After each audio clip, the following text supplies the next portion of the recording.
So which BIM software tools are used in the AEC industry? That is architecture, engineering and the construction industry.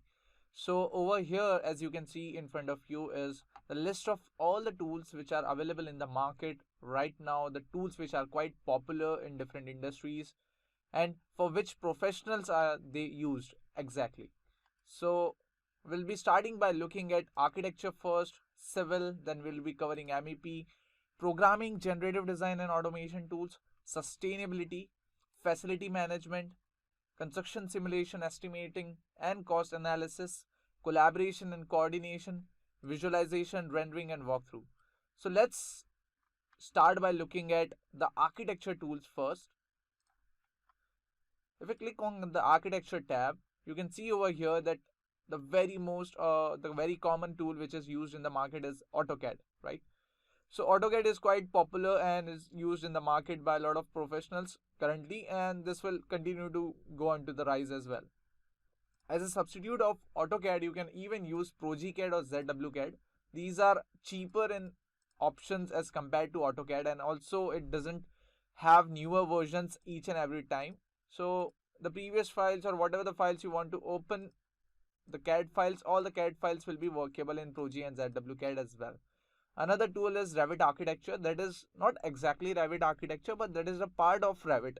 So Revit Architecture, Revit Structure, Revit MEP, that was supposed to happen before 2014. So before 2014, the packages of Revit includes different packages. Okay, so it's specifically for the architecture people, for the structural people, and for the MEP people. MEP basically means the mechanical, electrical, and plumbing people. So they are from the mechanical engineering background or electrical engineering background. But currently we talk about Revit, so Revit includes all the modules as well. So Revit architecture is used by the architecture graduates or architectural professionals. Then there is Graphisoft, Namestack, Grahit Technologies, Namestack, Vectorworks, Bentley Architecture, and a lot of other tools as well, like Rhino and so on. If we look at the civil tools, what civil tools are useful in the industry as of now?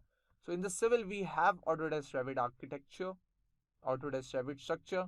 Both the things are included for the civil also. Okay, so Autodesk Advanced Steel is one of the tool. Civil 3D, InfraWorks, Autodesk Robot Structure Analysis, which is basically done for using the structure analysis of a building or structure analysis of different other works, different other structures also.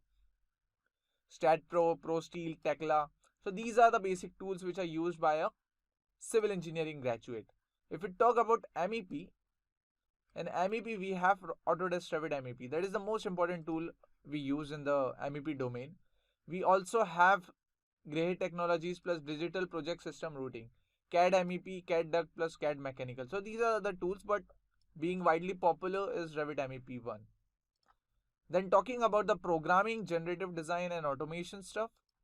So this programming, generative design and automation, this is basically performed by individuals who have a programming knowledge, or even if you don't have a right programming knowledge, even you know what things to automate in the industry, or what task you want to automate, so that will also work. So you can go on with the visual programming thing even if you don't have a prior coding experience or programming experience. You can work with Dynamo. But if you want to enhance the capability of Dynamo or enhance the automation level, so you need to also learn some other additional programming languages like Python, C Sharp, Ruby or VB.NET. So these are the basic 4 programming languages which is able to customize the Revit API, that is Revit Application Programming Interface. Okay.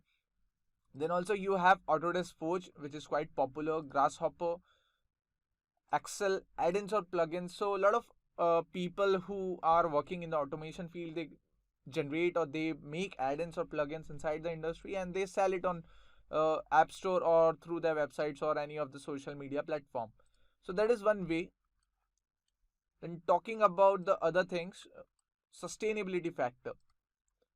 So in the sustainability, you have Autodesk Green Building Studio, you have Bentley Havacomp, you have IES solution, you also have Autodesk Insight for working with the sustainability domain. Then if you look at deeper, you have facilities management functions. In the facilities management, you work with a platform called as Ecodomos. It's quite popular and it's widely used and have a lot of interoperability options as well when you work with the Ecodomos platform. Other platforms are also there, but that's what I will recommend. You should opt for Economos first. When we talk about construction simulation, estimating, and cost analysis, obviously the number one software is the Autodesk Navisworks.